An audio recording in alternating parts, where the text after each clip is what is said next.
Bonsoir à tous. Encore une très très belle soirée en perspective ce soir sur cette antenne de la minute de Ricardo, relayée par Twitter, par Facebook et ayant pour support YouTube. Merci infiniment d'être si nombreux à nous suivre tous les soirs maintenant, 7 jours sur 7. C'est vrai que c'est une épreuve, même presque physique et psychologique pour moi d'être à l'antenne comme ça tous les jours, de faire la minute de Ricardo et tout ça, 7 jours sur 7, sans répit, d'avoir toutes mes soirées condamnées. Mais c'est un plaisir de recevoir des invités de cette valeur comme la personne que nous allons recevoir ce soir, Marion Sigaud, historienne vraiment de renom. Elle est très humble, elle n'aime pas qu'on la survente, mais je ne la survends pas. C'est ce que je lui ai dit, c'est vraiment la réalité et vraiment de la vie même, vraiment de ses confrères. C'est une femme qui est quasiment au-dessus du lot et vous verrez à propos de la révolution dont elle nous parlera ce soir, l'esprit révolutionnaire qui malheureusement gangrène encore et ô combien notre pays aujourd'hui. En amorce de cette émission, en attendant que vous arriviez tous, je sais que vous êtes déjà des centaines, mais vous allez arriver par paquet de 50 et de 100, donc d'ici 5-6 minutes, vous serez en grande partie là. Simplement pour dire un petit bonjour à Olive, qui était sur notre antenne l'autre jour, très gentiment. Il est venu dans le chat, il a assisté à l'une de nos émissions et qui a des pires problèmes avec la DGSI aujourd'hui, comme nous pouvons en connaître tous, si vous voyez ce que je veux dire.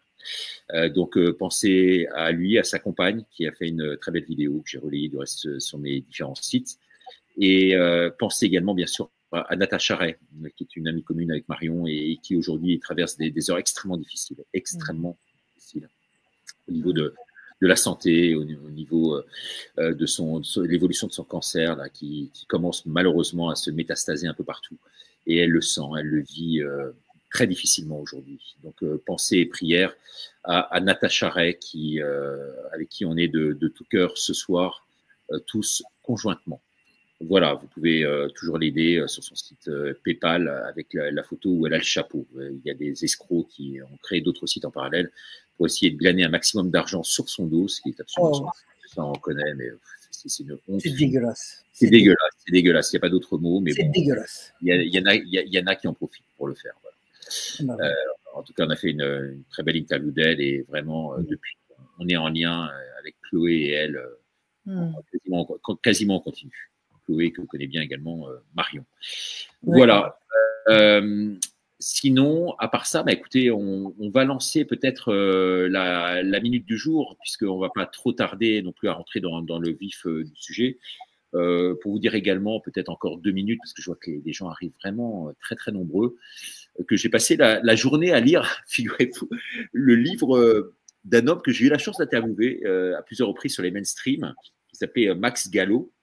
C'était un grand homme dans toutes ses dimensions, physique. Absolument. Je l'ai connu, je l'ai rencontré, j'ai eu la chance de le rencontrer. Oui, je l'ai rencontré, oui. Formidable. Écoute, j'étais la secrétaire de son éditeur. Il y a fort longtemps, oui, j'étais secrétaire de direction chez Grasset, j'étais secrétaire de Jean-Claude Fasquelle, mais alors j'ai sympathisé avec Max Gallo, il m'avait même dédicacé son bouquin avec plein d'humour et tout, il me faisait des grosses bises, enfin c'était il y a fort longtemps. Vraiment charmant, adorable, fils d'un immigré italien, modeste, niçois d'adoption, qui a aimé la France plus que personne. Cet homme qui a eu tout le long de sa vie vraiment un immense parcours, hein, mais surtout de foi et de vérité, un parcours politique qui l'a conduit à récuser très fortement le socialisme dont il était pourtant issu. C'était un cacique du Parti socialiste, hein, c'était c'était un des caciques. Cadre supérieur hein, du Parti socialiste. Mais il a eu un gros problème dans sa vie, je ne sais pas si vous étiez au courant, gros problème dans sa vie, et il a pris conscience de l'importance de Dieu à ce moment-là, et en fait tout le mythe passé et tout ce qu'il a bercé dans son enfance s'est effondré d'un coup. Et il aimait tant écrire sur la France, je crois qu'il a 105 ouvrages à son actif, quoi. C'était incroyable. C'est un fou d'écriture. Il écrivait bien, Il écrivait très bien, ouais, très très bien. J'ai lu justement l'un de ses livres cet après-midi, l'histoire de France, donc il retraçait en fait toute la violence. Il disait à ce propos cette phrase: nous connaissons en moyenne une révolution franche ou larvée tous les 60 ans, et cela depuis plusieurs siècles. Et il disait: la France, c'est un pays où rien n'est jamais acquis, ni la paix, ni la vérité, encore moins la liberté. Max Gallo, qui allait également de sa critique extrêmement acerbe envers la justice, notamment lorsqu'il dit: la France ressemble à une immense cour de justice criminelle où l'alternance au pouvoir permet simplement aux protagonistes d'échanger leur rôle. Et puis, c'est dur, ça, hein. Sévère, hein? C'est sévère, hein? C'est sévère. Oh la vache! Et il a stigmatisé également très durement ce qu'il appelle les pédagogues du renoncement. Il appelait donc vraiment au peuple, à son histoire, à ses souvenirs, bien sûr, aux grandes figures du passé, comme vous le faites, contre l'Europe des bureaucrates, du marché, de l'amnésie collective. Et il fait, pour conclure, parce que je ne vais pas y passer son temps, ce soir c'est une émission de Marion, ce n'est pas celle de Max Gallo, mais pour conclure, il fut très sévère à l'égard de la République. Ben, comme vous, ce soir, vous allez l'être, Marion. Et alors, on va tout de suite voir, pour entrer dans le vif du sujet, peut-être la minute du jour qui pose un peu le décor, puis vous allez réagir, et puis après, on va y aller. Hein. Déjà, énormément de monde. Alors, la révolution en France a finalement engendré quoi? Eh bien, l'éviction, on le sait, du clergé et de la noblesse et l'arrivée des tiers-États. Les tiers-États ont engendré quoi? L'abus de pouvoir d'une nouvelle bourgeoisie capitaliste sur le monde prolétaire industriel. Les nobles, eux au moins, avaient plus de considération pour les paysans, qui eux-mêmes reconnaissaient en fait les mérites de ces grandes familles qui avaient su gagner leurs titres et galons, notamment grâce à l'épée. Voici donc précisément ce qu'ont donné les Lumières et leur fameuse révolution dont on se glorifie tous aujourd'hui. Tous, enfin, pas certains. En fait, tout cela a engendré quoi? Une nouvelle ère de violence dans le camp de ceux qui se voulaient pourtant progressistes. Une bourgeoisie exploiteuse à souhait qui a été instaurée. Une fausse démocratie libérale pour son bien, pas pour le bien du peuple, pour son bien. Une bourgeoisie qui a repris les terres pour faire travailler les paysans plus intensément que jamais, avec notamment la culture des terres. Puis est arrivée à ce moment-là la révolution industrielle. Désertification des campagnes au profit de la ville, paupérisation et déracinement du peuple. C'est la bourgeoisie qui a amené donc à ce capitalisme moderne. Mais malheureusement, le prolétariat, comme le disait Piaf à l'époque, a toujours pris pour leader des personnes non issues de ses rangs et joué devant l'histoire une partition qui n'était finalement pas la sienne, en tout cas de sa main. La révolution, in fine, c'est pas du tout l'égalité pour tous, mais l'égalité dans la misère. C'est pour cela qu'ils veulent de nouvelles révolutions aujourd'hui, désormais numériques. Ils ont tout à y gagner de ces révolutions, et ils le savent. Aujourd'hui, que voit-on? On voit finalement une collusion entre mondialistes de droite, internationalistes de gauche, tout cela pour étouffer les velléités souveraines du peuple, et pour favoriser le progrès. Qui sont les chantres du progrès aujourd'hui? Le taylorisme, le fordisme, qui ont conduit à cet abrutissement général du travail et des masses par la même occasion, à un travail de plus en plus parcellaire, à une aliénation suprême, à une division du travail, à un asservissement des cerveaux et des âmes. Le tout voulu, bien sûr, on s'en doute, par cette caste de ces nouveaux bourgeois exploiteurs. Alors, qui est le peuple? C'est vous, c'est moi, le patron d'une boutique, d'un petit commerce, les salariés, les ouvriers, pris en otage par ces partis, par cet État qui verrouille aujourd'hui toute la planète. C'est un immense système, il faut le savoir, esclavagiste. Il faut donc sortir du système. La bourgeoisie est tenue aujourd'hui par les financiers, les pseudo-médecins et tous ces banquiers, et a prouvé qu'elle pouvait se protéger sous des régimes ultra-autoritaires, fascisme, bonapartisme et autres. Nous y sommes actuellement. De quoi en faire une thèse, me direz-vous, de tout cela. Et comme le dit, pour conclure, Geoffroy de Lagneray, le Covid est vraiment jouissif pour eux parce qu'ils ont vu souffrir toutes ces classes misérables et se sont sentis tellement protégés, confinés, comme tous ces planqués qui sont allés se réfugier à La Baule ou à l'île de Ré pendant le confinement. Oui, le bourgeois, c'est vraiment comme les cochons, et vous connaissez la suite.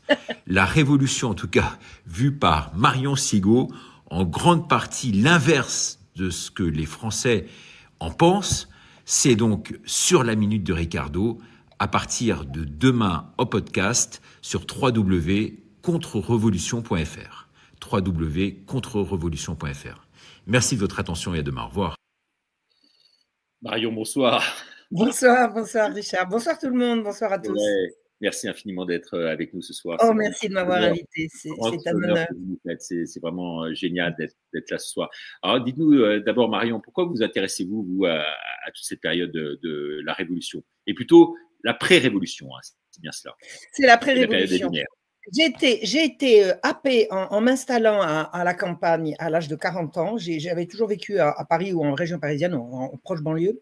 J'ai été happée par une réalité que je n'avais jamais soupçonnée, dont j'avais jamais même entendu le mot, qui était la pédocriminalité de réseau. C'est-à-dire qu'en arrivant à la campagne, j'entends des rumeurs et des témoignages. Des rumeurs et des témoignages. La rumeur, c'est on ne sait pas qui l'a dit. Le témoignage, c'est on parle aux gens concernés, qu'il y avait des gens qui abusaient d'enfants dans les campagnes et que ça serait quelque chose d'organisé.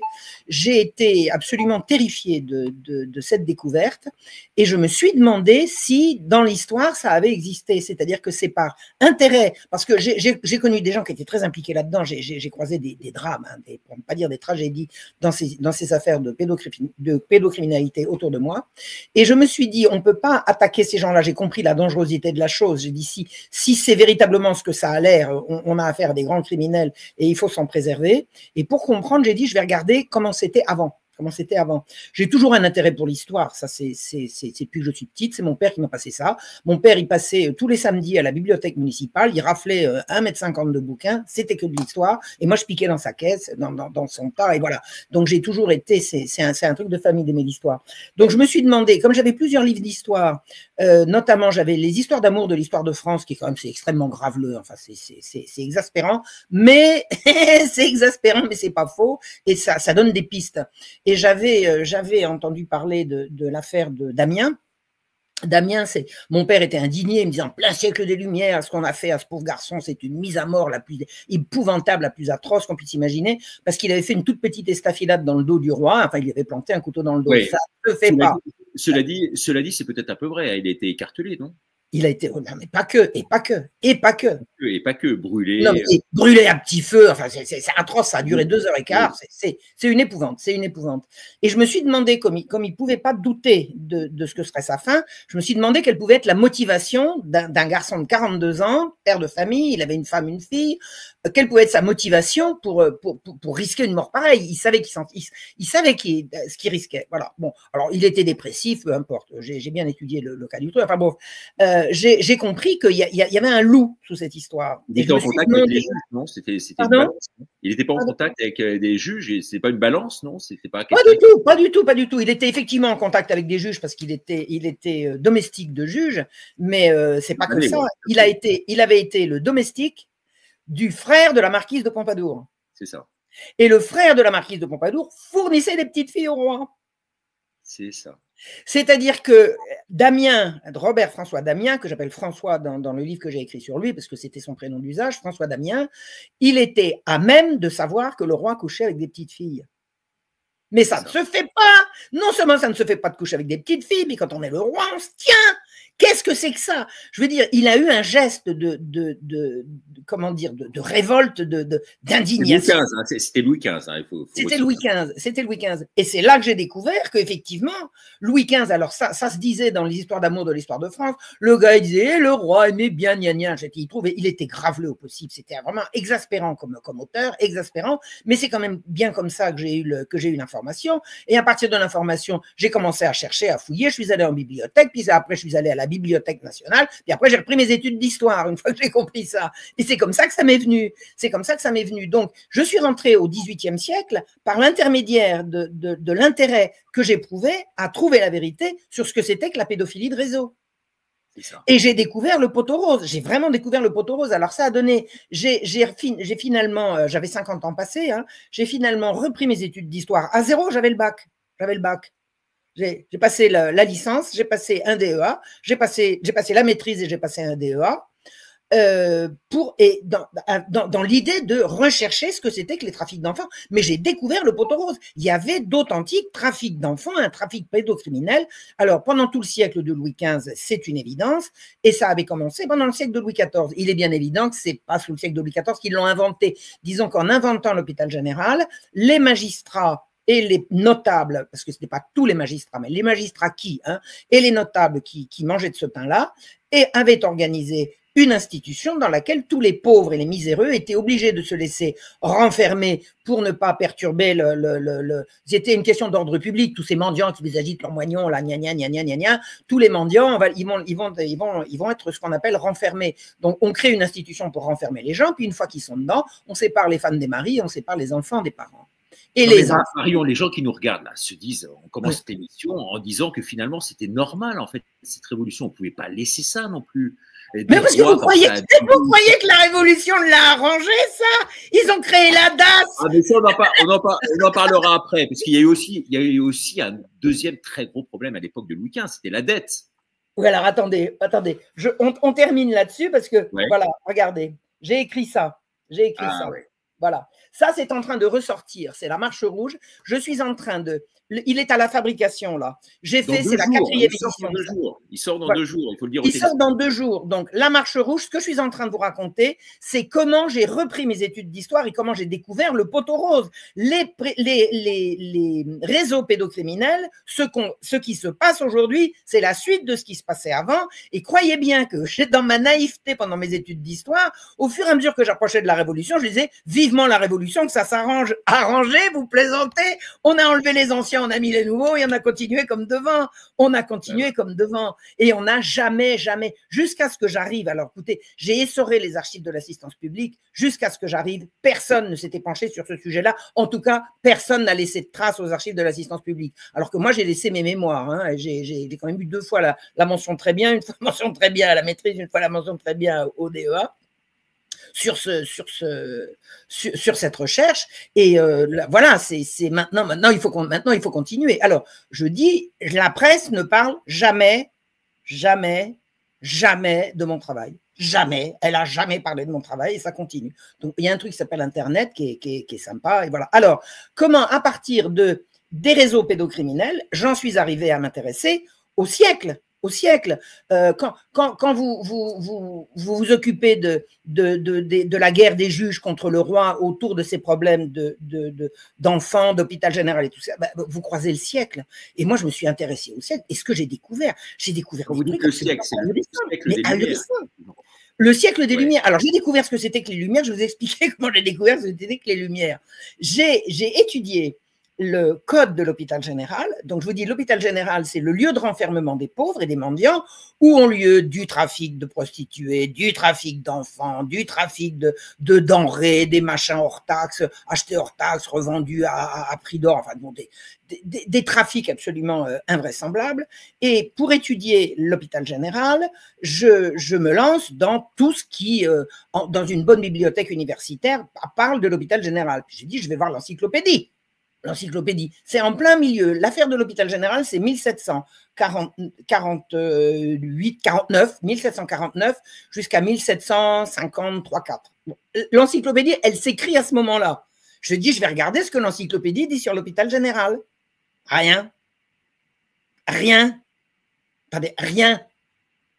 Vous avez l'encyclopédie qui est le dictionnaire contemporain de ces affaires-là, qui est là pour faire la liste exhaustive, enfin qu'ils veulent essayer d'être exhaustive, de tous les sujets qui concernent leur siècle et leur pays. D'accord ? À l'article pauvreté, il ne parle pas de l'hôpital général. À l'article mendicité, il ne parle pas de l'hôpital général. À l'article hôpital, il ne vous parle pas de l'hôpital général. À l'article orphelin, il ne vous parle pas de l'hôpital général. C'est comme si on faisait, à titre de comparaison, un dictionnaire du XXe siècle où on raconte tout sur le XXe siècle et où, à l'article santé, allocation familiale, famille, hôpital, il n'y a rien sur la Sécu. Rien, pas un mot. C'est l'équivalent. Vous imaginez qu'on puisse parler du XXe siècle, de tous ces sujets-là, sans évoquer la sécurité sociale? Eh bien, le passage sous les radars de l'hôpital général dans l'encyclopédie, c'est l'équivalent. C'est-à-dire que Diderot, qui avait quand même la main, il avait le contrôle sur son encyclopédie, c'était lui l'éditeur, c'était lui le rédacteur en chef, hein. Il a laissé passer tous ces articles-là sans dire un mot de l'hôpital général. Alors, il peut y avoir de sa part de la mauvaise volonté ou de la prudence, parce que les directeurs de l'hôpital général avaient mis dans les statuts qu'il était interdit d'écrire quoi que ce soit sur l'hôpital général sans l'autorisation écrite d'au moins 3 directeurs.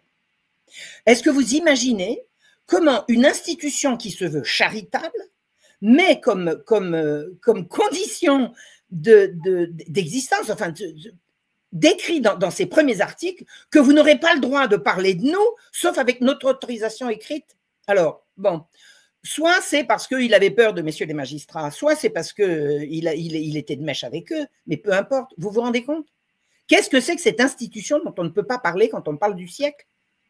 Alors qu'au moment où Diderot écrit son encyclopédie, l'hôpital général a déclenché une grève de toute la magistrature, tout le Parlement de Paris s'est mis en grève parce que le roi voulait imposer l'archevêque de Paris à la tête du conseil d'administration de l'hôpital général.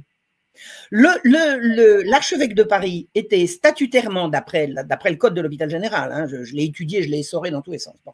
D'après le code de l'hôpital général, l'archevêque de Paris siégeait de droit. Et il n'avait jamais siégé de fait parce que les magistrats, c'était des jansénistes, ils faisaient leur petit machin entre eux et ils invitaient jamais l'archevêque.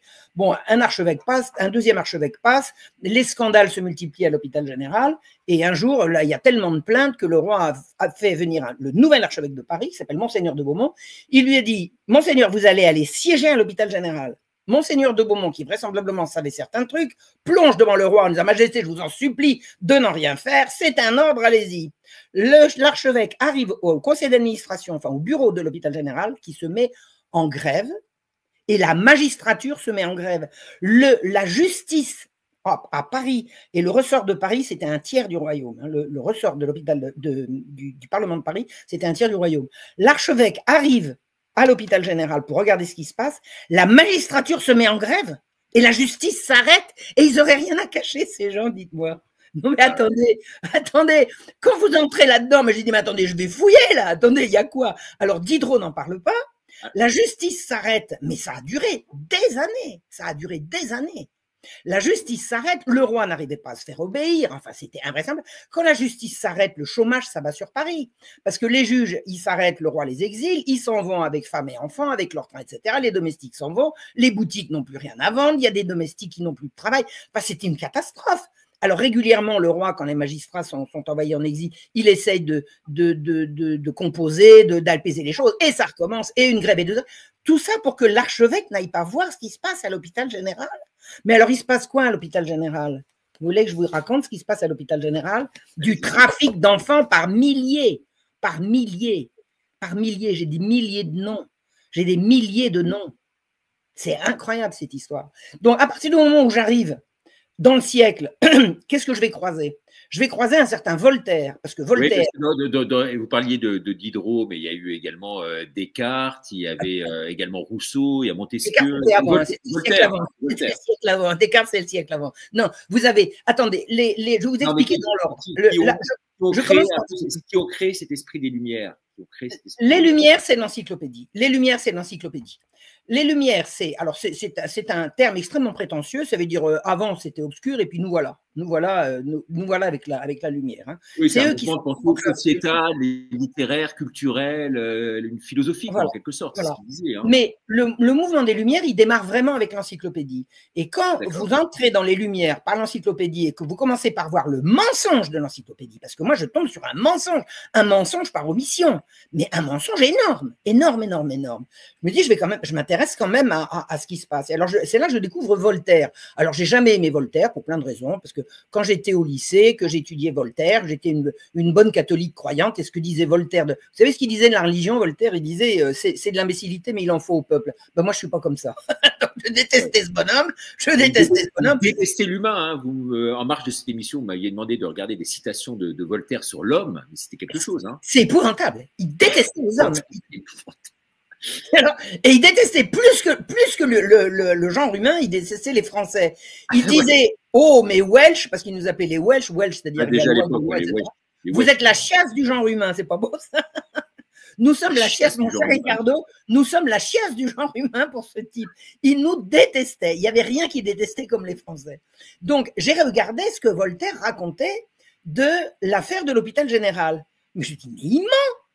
Attendez, moi je suis allé aux archives. je suis allée aux archives. Les documents de l'hôpital général, je suis allée les lire aux archives. Je suis allée pas uniquement aux archives de l'assistance publique, je suis allée aux archives nationales. J'ai ressorti des documents officiels publiés par les magistrats de l'époque. Ils mentent. Voltaire ment tout le temps. Il dit le roi voulait ceci, mais il ment. J'ai dit mais qu'est-ce que c'est que ce malade? Alors je me suis intéressée à Voltaire et puis de fil en aiguille, je me suis rendu compte que les Lumières, c'était pas du tout ce qu'on nous avait dit. C'était pas. Alors, je vous la fais courte, hein, parce que j'ai quand même passé, ça fait 20 ans maintenant que je fais de l'histoire. Oui, on peut parler pendant des heures. Ouais.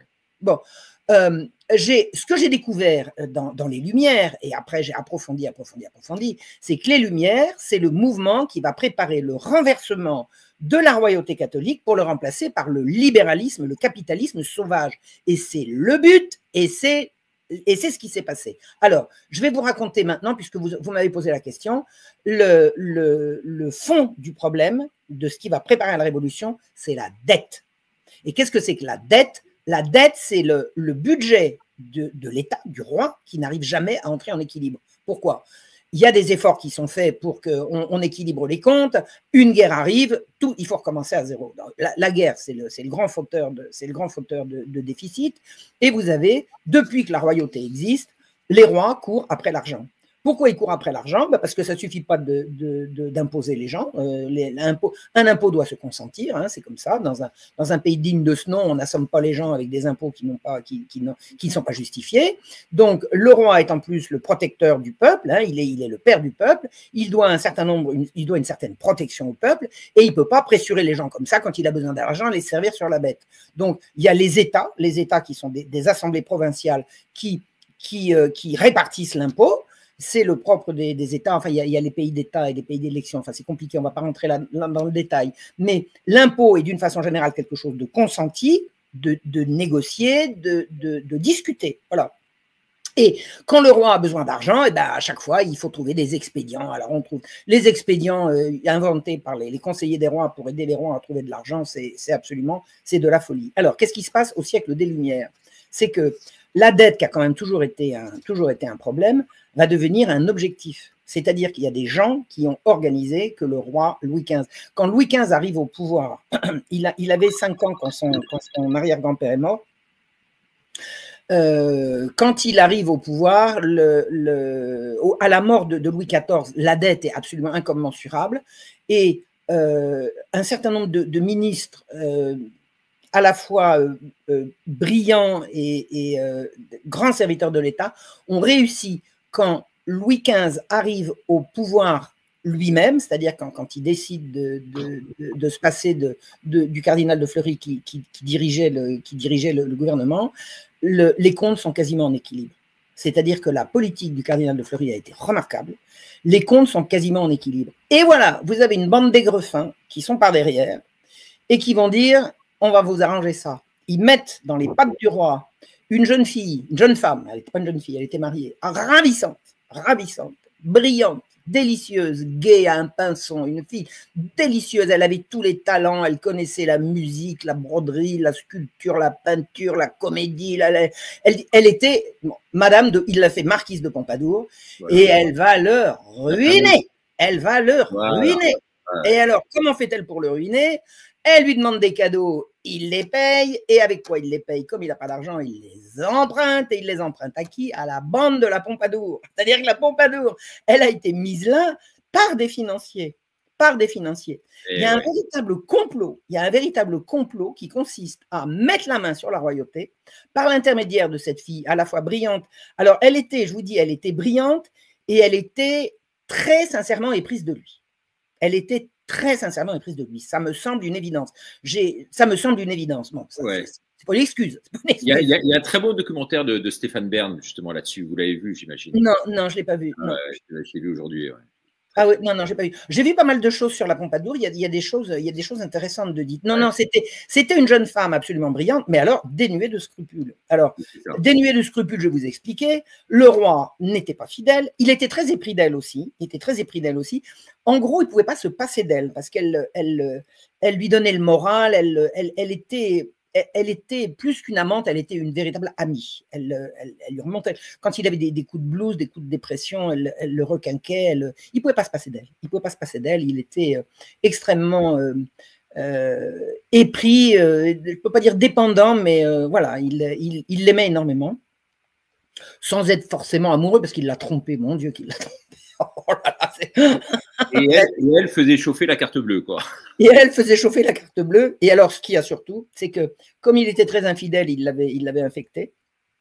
Ouais. Et un jour, son médecin lui dit Madame, vous ne pouvez plus opérer. C'est-à-dire qu'il lui a interdit de coucher avec le roi. Elle avait attrapé une salpingite. Alors, c'était une horreur. En plus, les gens de la cour étaient d'une méchanceté avec elle. Mon Dieu, mon Dieu, mon Dieu.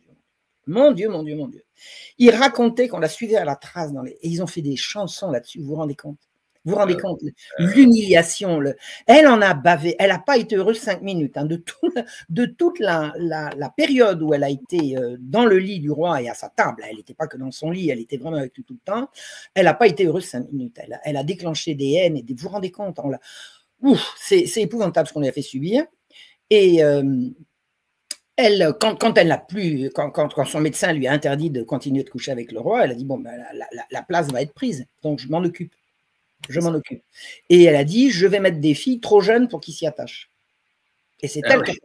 Eh oui, ça s'appelle de la pédophilie. Ça s'appelle de la pédophilie. Voilà. Elle a organisé sa succession. Ouais. Elle a organisé, voilà. Et alors, elle l'a organisé comment? Avec son coquin de frère. Et son coquin de frère avait un domestique qui s'appelait Robert François Damien. Vous avez compris? Le fameux dont on parlait tout à l'heure. Voilà. Et voilà. Et ça veut dire quoi? Ça veut dire que Robert François Damien, il était à portée de savoir de première main, ce qui se passait dans le lit du roi. Et lui, il était père de famille. Il était père de famille. Donc, il avait un secret d'État en tête. Il avait un secret, oui, et il avait les détails par le. Alors, le frère de la marquise de Pompadour était un malotru, un type vulgaire, c'était un malotru.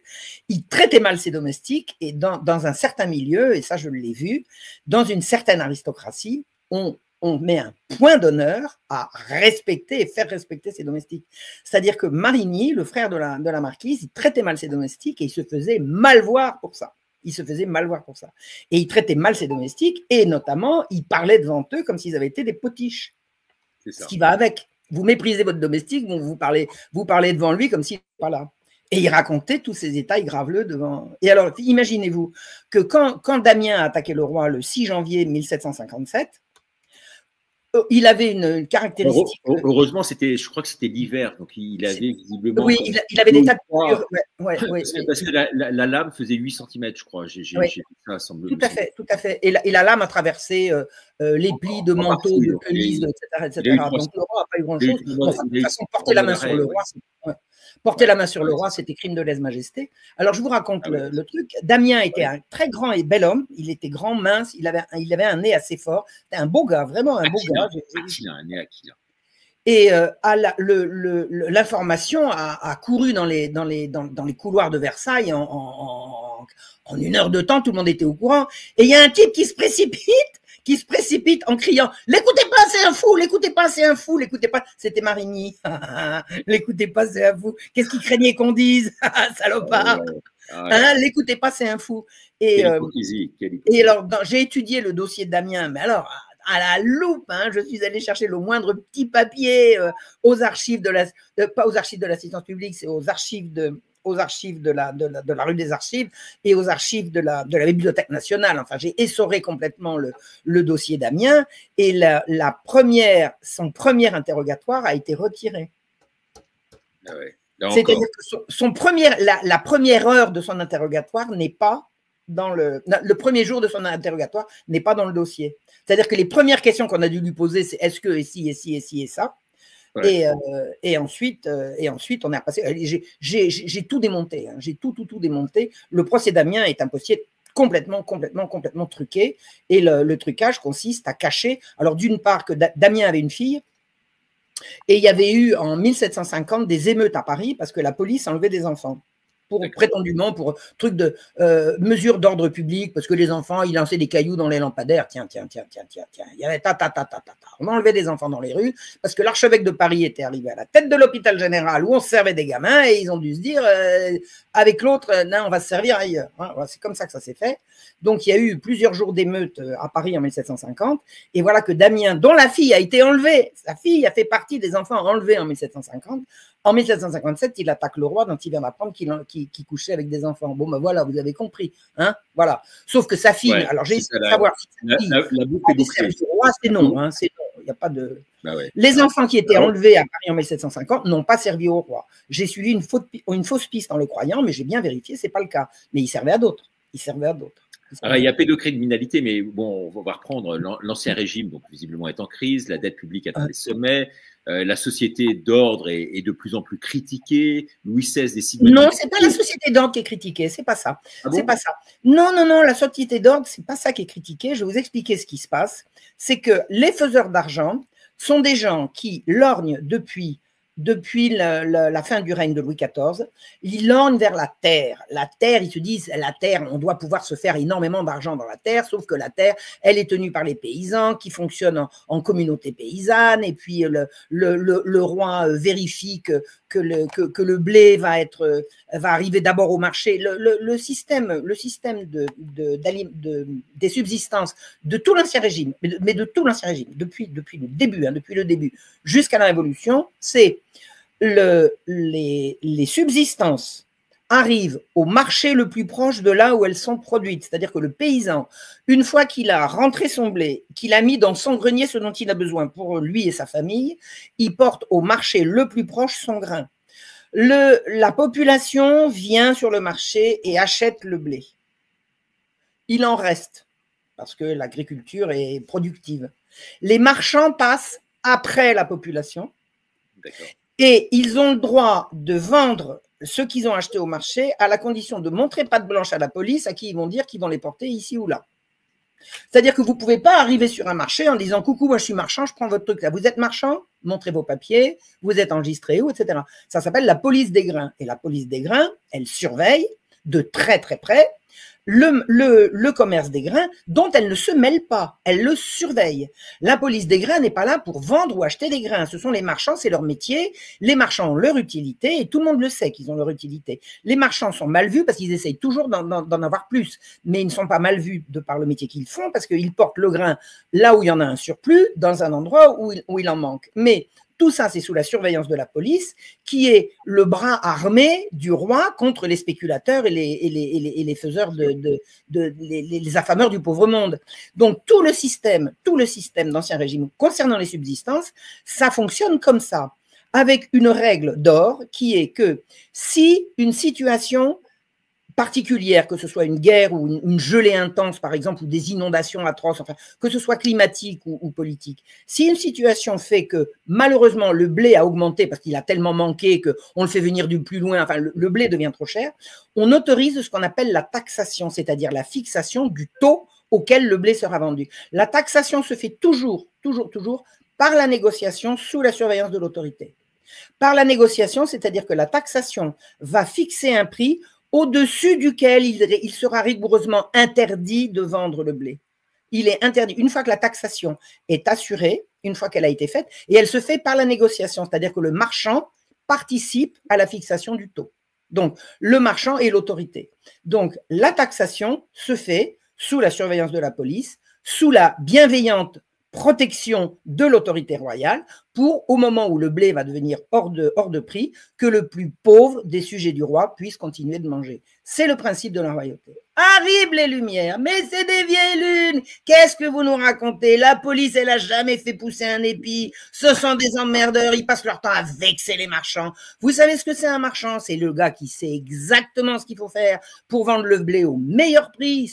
Le marchand, il est bien trop intelligent pour faire trop de bénéfices. S'il prétend faire trop de bénéfices, il vendra moins son blé, donc il sera raisonnable, etc. Vous avez le mouvement des Lumières, ce sont des gens qui vont dire arrêtez avec ces vieilles lunes qui sont au demeurant chrétiennes, parce qu'on sait très bien que l'Église veille au grain et que le roi, c'est le roi chrétien, etc., etc. On va remplacer la France chrétienne par la France des Lumières, c'est-à-dire qu'on va comprendre. Et vous avez un gars, par exemple, comme Voltaire, qui dit, mais un marchand, c'est forcément intelligent, puisque un marchand, ça développe tout le génie dont il peut disposer pour vendre au meilleur prix et dans les meilleures conditions, la meilleure qualité possible. Si vous écoutez les marchands, tout va aller bien. Alors que vous écoutez la police, vous écoutez les récriminations de ces paysans. C'est pour les paysans, parce que le paysan, il produit le blé, mais pas que. Le paysan, il l'achète. Tous les paysans ne sont pas producteurs de blé. Les paysans, ils ont des légumes, ils ont des bêtes, ils font beaucoup d'élevage. Le paysan, tous les paysans, ils n'ont pas leur carré de blé pour faire le pain, pour faire leur pain. Donc, le paysan, il vend ses produits et il va au marché acheter du pain. Il va acheter son pain. Donc, si vous laissez flamber le prix du pain, le paysan producteur, il ne va plus bouffer. Bien sûr. Mais ils veulent tuer également la religiosité derrière. Exactement. Alors, les Lumières, ce sont les salopards. Et vraiment, j'ai bien étudié leur truc. Ils mentent. Ah, incidemment, un auteur incontournable, je regrette, je ne l'ai pas rencontré. Je pourrais. Je ne l'ai pas rencontré. Je suis en race campagne, il vient de temps en temps à Paris, c'est un Américain. Il s'appelle Stephen Kaplan. C'est un Américain qui nous a mais décortiqué tout ce truc-là. Il est venu, paraît-il, il y a de nombreuses années maintenant, en France comme étudiant, il voulait faire un boulot, c'était un gars de gauche, il voulait aller à l'usine et puis gna gna, etc. Il est allé à l'usine, après il est allé à la fac, il nous a sorti oh là là, les études qu'il a fait sur le libéralisme, mais c'est incontournable, Stephen Kaplan. Le pain, le peuple et le roi, la bataille du libéralisme au XVIIIe siècle.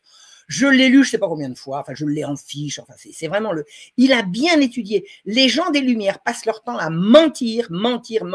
Ils veulent la libéralisation du marché des subsistances, ils veulent la suppression du contrôle, ils veulent déréglementer. Ça vous rappelle quelque chose? Il y a des règles, on va les abolir. Et quand les règles seront abolies, tout le monde va s'enrichir, tout le monde va devenir plus riche. Et comme par hasard, Marion, comme par hasard, c'est ce qui a inspiré toute la franc-maçonnerie et qui est partie. Ils sont dedans. La franc-maçonnerie, ils sont dedans. Alors, je pense que la franc-maçonnerie, ils sont dedans au niveau de l'organisation, enfin, de la révolution. Il faut lire un auteur extraordinaire qui s'appelle. Chaque fois que je suis en direct, j'arrive pas à trouver les mots. On retrouvera. Augustin Cochin. Il a bien étudié la préparation de la révolution dans les loges et dans les assemblées. Donc, au niveau de la préparation, les francs-maçons y sont.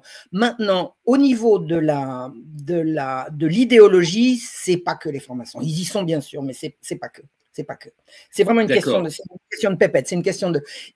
Vous avez des gens qui veulent s'enrichir et qui disent on peut s'enrichir sur la terre.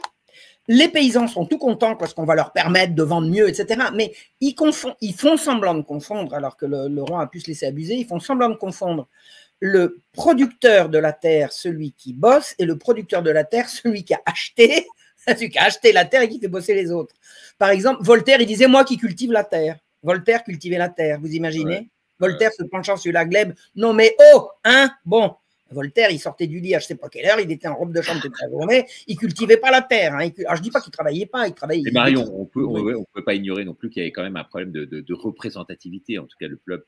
Non, ce n'était pas une question de représentativité. Louis XVI, il a quand même décidé de doubler le nombre de députés et tiers états, quoi. C'est pas. Non, mais c'est de l'embrouille, ça. Tout ça, c'est de l'embrouille. Le tiers état, d'abord, le tiers état, ce n'était pas le peuple. Le tiers état, c'était la bourgeoisie. C'était la bourgeoisie, c'était pas le peuple. Le peuple était à 90% paysan. Alors, bon, attendez, on reste au siècle, d'avant les. Alors, qu'est-ce qui se passe? Le roi, endetté, comme il ne peut pas plus, là, au bout d'un moment, ça monte, il faut payer. Il a perdu la guerre de 7 ans. Et il y a les gens des Lumières et le voir en disant « Majesté, on vous a dit qu'on avait une solution. Vous n'avez pas voulu nous entendre. Libéraliser. Vous allez supprimer la police du grain, le prix du grain va monter, vous allez enrichir les producteurs et vous allez augmenter vos impôts.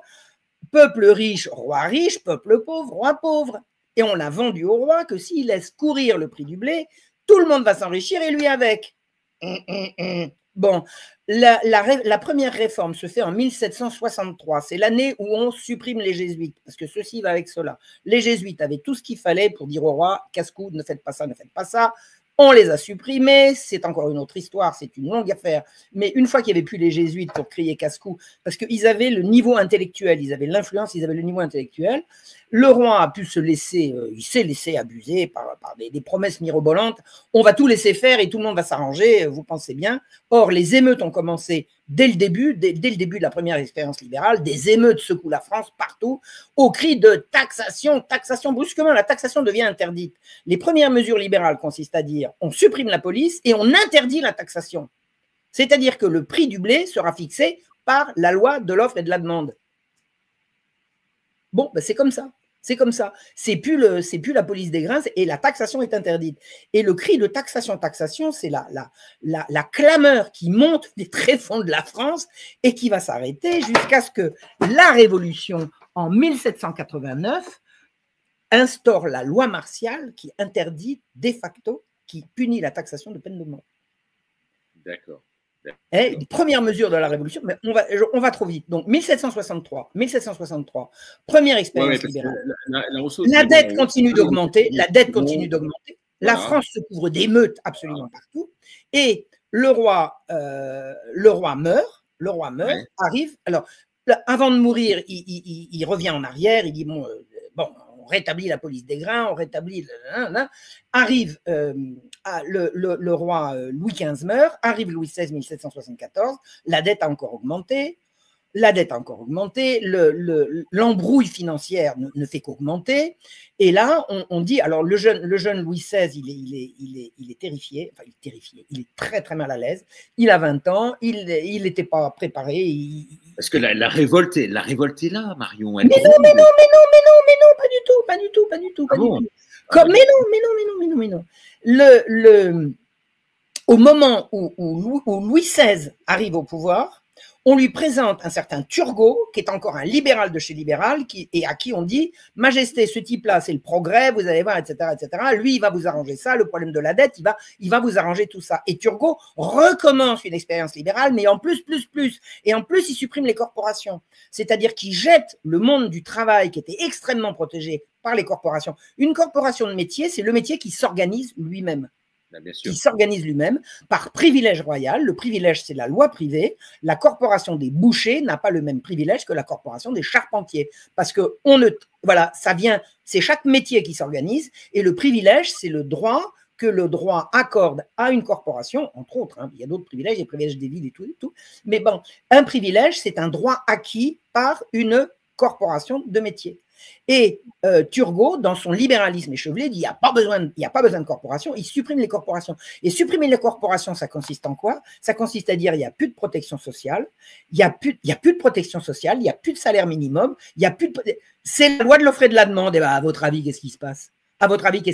Alors, Turgot, il arrive, il recommence à faire la libre circulation du blé. Il est d'une sévérité. Ce type, quand je pense qu'on en a fait un grand humaniste, il y a une espèce de dinde un jour qui m'a dit « Mais enfin, vous n'en rendez pas compte, il a fait des trucs extraordinaires, Turgot. » Je lui dis « Oui, il a fait tirer sur les gens qui avaient faim, il a fait pendre des émeutiers qui n'avaient absolument pas de sang sur les mains, il a instauré la loi martiale, il a instauré le passeport obligatoire pour que les gens puissent sortir de leur village, pour que le blé puisse circuler librement. C'est-à-dire que la libre circulation du blé, c'est l'autorisation de sortie. On a connu ça pendant le Covid. L'autorisation de sortie exigeait des paysans pour qu'ils sortent de chez eux. C'est-à-dire pour que le blé circule, il faut que les paysans ne puissent plus circuler. Et ça, c'est Turgot. Mais c'était un fou, un fanatique. Et il a supprimé en même temps les corporations, c'est-à-dire qu'il a prolétarisé brusquement les ouvriers, c'était pas une classe, puisque les ouvriers étaient en corps. Et brusquement, ils sont devenus une espèce de masse informe, sans droit ni titre, qui vont tomber sous la coupe de qui?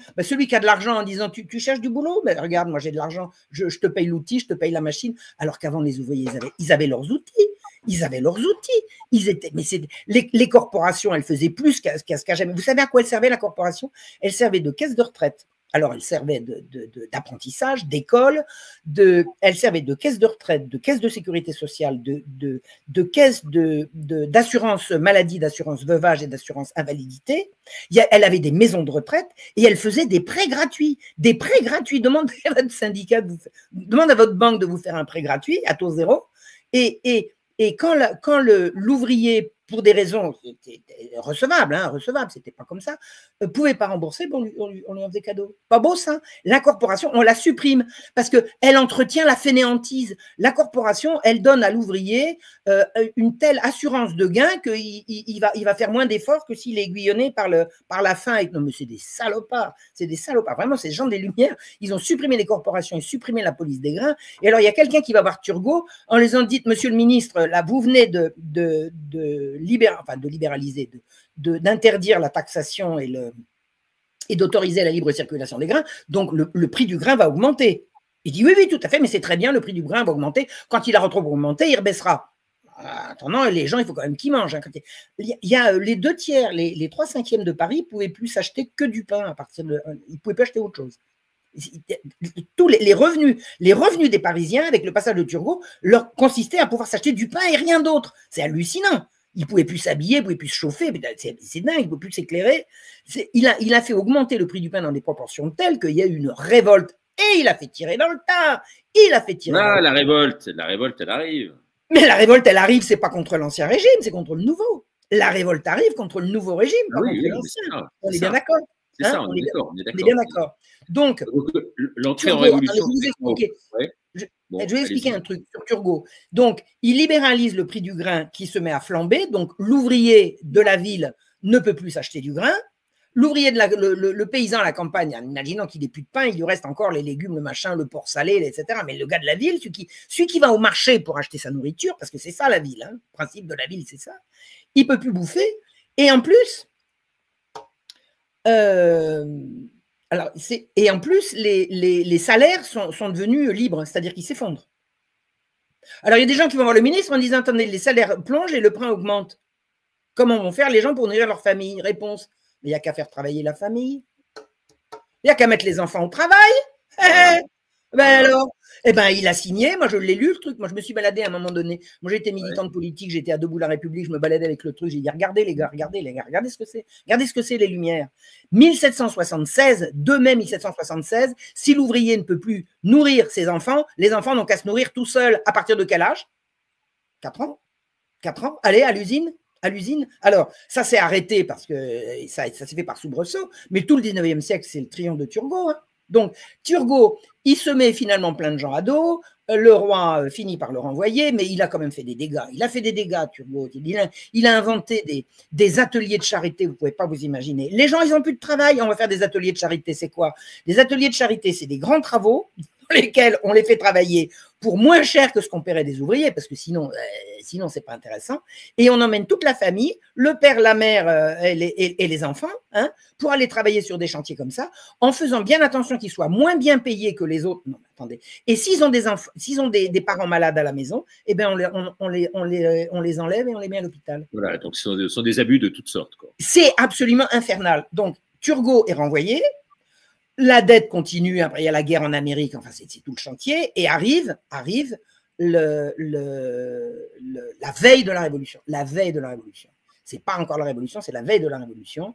Le roi ne peut absolument plus payer, il peut plus. Le royaume est au bord de la banqueroute. On fait venir, il assemble l'Assemblée des notables pour trouver une solution, et les notables qui sont en grande partie des propriétaires terriens disent il y a une solution, c'est la libéralisation, et on recommence, 3e expérience, on va recommencer. C'est-à-dire que le libéralisme, on le chasse par la porte, et il revient par la cheminée. Ouais. Il revient par la fenêtre. Alors, Louis XV a essayé une fois, il est revenu en arrière. Louis XVI a essayé une fois, il est revenu en arrière, et ensuite il va réessayer une 2e fois, ça va être 1788. L'Assemblée des notables dit la solution pour faire entrer de l'argent, c'est de nouveau la libéralisation. 3e expérience, et une expérience qui se double. Et alors là, à ce moment-là, c'est absolument terrible parce que à la veille de la Révolution, 1 an à peu près avant la Révolution, vous avez des accidents climatiques terrifiants, des orages absolument monstrueux, enfin des catastrophes climatiques qui se. Alors, pardon? Non, c'est Harpe. Non, je fais un clin d'œil à ça. Ah oui, pas encore. Non, à l'époque, c'était pas ça. Mais il y avait peut-être déjà. Je me demande s'il n'y avait pas déjà vous savez, le volcan islandais là, qui nous a fait qui nous a fait tant de misère, ouais. Qui nous a fait tant de misère. Je me demande, je crois. Alors, et il y a un troisième souci, extrêmement grave, c'est que la guerre en Amérique s'est soldée par un accord de libre-échange entre la France et l'Angleterre. C'est-à-dire que ce sont des gens des Lumières qui ont influencé le roi en lui disant « on va faire un accord de libre-échange, vous allez voir, ça va être bien pour tout le monde et tout et tout ». Et le roi a signé, mais il ne pouvait pas se douter, personne ne pouvait se douter de ce que ça allait être. Mais c'est vraiment les gens de Lumière, c'est Dupont de Nemours qui a signé ça. Dupont de Nemours, c'était un libéral de chez libéral, il était fou de Turgot et tout ça et tout ça. Ils ont dit « on va laisser rentrer librement les produits manufacturés anglais ». Les Anglais, ça fait 100 ans qu'ils ont fait la Révolution et que les ouvriers, ils travaillent à coups de cravache. Ils travaillent à coups de cravache, c'est-à-dire qu'il n'y a plus de corporations en Angleterre, alors qu'il y en avait comme il y en avait partout. Les ouvriers sont excessivement mal payés, les femmes et les enfants travaillent dans des conditions absolument atroces, et les produits manufacturés anglais arrivent sur le marché français à bas prix et basse qualité. Hein. Cherchez pas. S'ils sont à bas prix, alors s'ils sont à bas prix, c'est parce qu'ils sont tout était réuni pour qu'il y ait vraiment cette entrée en révolution qui se fait au printemps. Absolument. Et alors, les produits manufacturés anglais arrivent en masse en France, et les Français n'arrivent plus à vendre leurs produits. Une misère s'abat en 1788 sur la France. C'est une épouvante. Et alors, là, à ce moment-là, les émeutes commencent. Mais qu'est-ce qu'elles disent, les émeutes? Que disent les émeutiers? Ils disent pas « vive la Révolution », ils disent « taxation, taxation, taxation ». Ils veulent retourner à l'ancien système. Et les bourgeois qui organisent, à partir du moment où le roi n'en peut plus et qu'il est obligé de réunir les états généraux, les loges maçonniques se mettent partout où se décident les cahiers de doléances, ces gens-là se mettent pour pouvoir les rédiger dans le sens qu'ils veulent et ils font remonter au roi ce qui les intéresse, c'est-à-dire le contraire de ce que demande le peuple. Le peuple veut le retour à la loi qui protège, alors que les révolutionnaires veulent la liberté qui affranchit. Et entre la loi qui protège et la liberté qui affranchit opprime. Et la loi protège.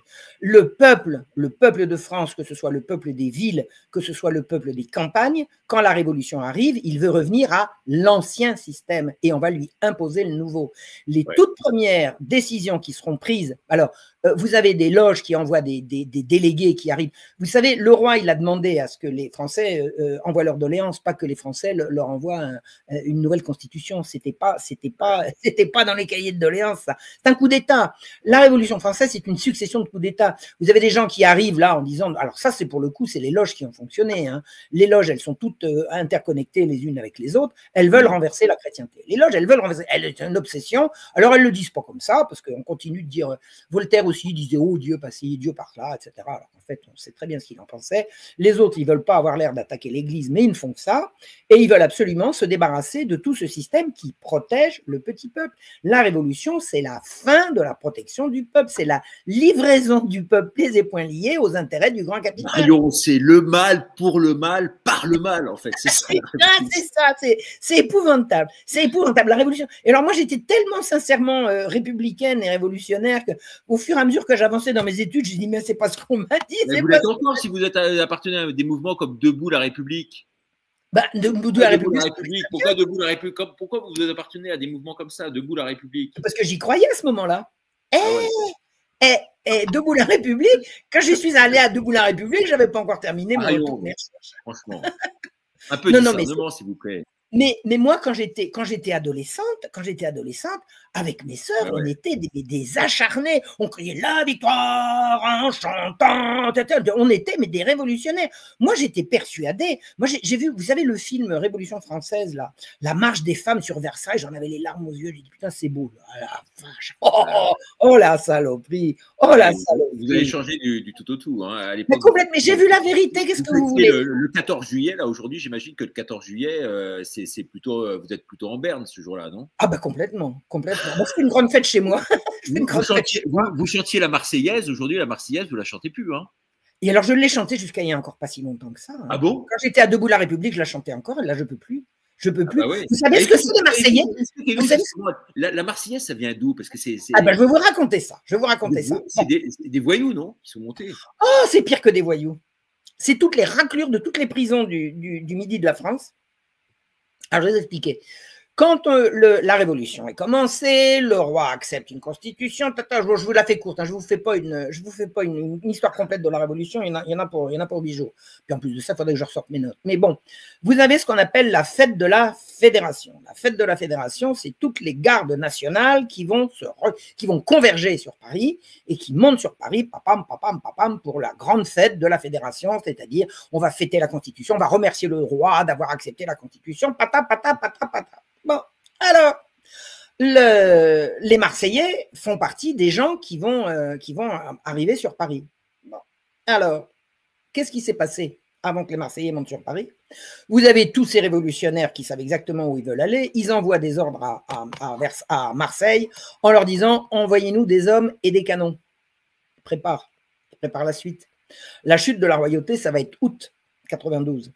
Là, ils font monter des fédérés depuis Marseille au printemps pour qu'ils rejoignent la capitale, alors que la patrie est en danger et qu'on est en guerre.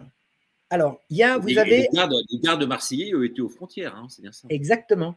Les Marseillais étaient aux frontières et ceux qui arrivent en chantant la Marseillaise, c'est-à-dire le chant ce sont des gens qu'on est allés, que les complices des révolutionnaires sont allés chercher dans toutes les prisons qui vont de Montpellier jusqu'à Nice. Ils ont raclé tous les brigands, ils leur ont mis un uniforme en disant « on a besoin de gens comme vous à Paris ». C'est-à-dire qu'ils vont être la force armée qui vont faire le sale boulot pour renverser la royauté et terroriser les Parisiens. Quand les Marseillais sont arrivés à Paris en chantant la Marseillaise, on leur a donné, la mairie de Paris leur a donné tous les droits, vous pouvez faire toutes les exactions, on vous couvre. On vous couvre. Et ça a mené au renversement du 10 août. C'est monstrueux. Et alors, vous avez, pendant que les Marseillais montaient sur Paris, vous avez un député marseillais qui est monté à la tribune de l'Assemblée. Il a dit « Qu'est-ce que vous nous racontez? Ces gens ne sont pas Marseillais. Les Marseillais sont aux frontières. » On l'a fait taire. On lui a dit « Toi, tu vas te taire. » Et tous les gens qui voulaient dire la vérité sur ce qui se passait, on les éjectait. En fait, c'est une succession de coups d'État de gens qui ont décidé de renverser l'autorité pour la remplacer par la leur, tout simplement. Et alors après, bon, vous avez les luttes entre la droite et la gauche, entre les plus bourgeois et les plus populaires, mais les plus populaires, ils n'ont jamais écouté la Vox Populi, jamais, jamais, jamais. La Vox Populi, la voix du peuple. Excusez-moi, je parle en latin parce que je suis… Ouais. Et au niveau politique, il y a eu des transformations aussi, hein, des États généraux en Assemblée nationale, tout ça. Oui, mais les États généraux n'étaient pas une Assemblée nationale, c'est un coup d'État. Transformer les États généraux en Assemblée nationale, c'est un coup d'État. Les gens qui ont envoyé leurs députés à Versailles ne les ont pas envoyés pour renverser la royauté. C'était pas dans les mandats. Ce sont des coups d'État. Vous avez une succession de coups d'État avec un personnage par derrière qui tire les ficelles, qui est le cousin du roi. Alors, cousin à la mode de Bretagne, hein, cousin, de toute façon, cousin du roi, c'est le duc d'Orléans et il est grand maître du Grand Orient, grand maître de la franc-maçonnerie. Et lui, il organise chez lui, il a des maisons partout, c'est un des personnages les plus riches de France. Et il a notamment une grande propriété à Paris, dans ce qu'aujourd'hui on appelle le parc Monceau, qui s'appelait à l'époque les Mousseaux. Il réunit tous les gens de la franc-maçonnerie chez lui et il dit, bon, juillet 1792, dans quelques jours, on va renverser le roi et puis je me propose pour le remplacer. Vous êtes d'accord? Ouais.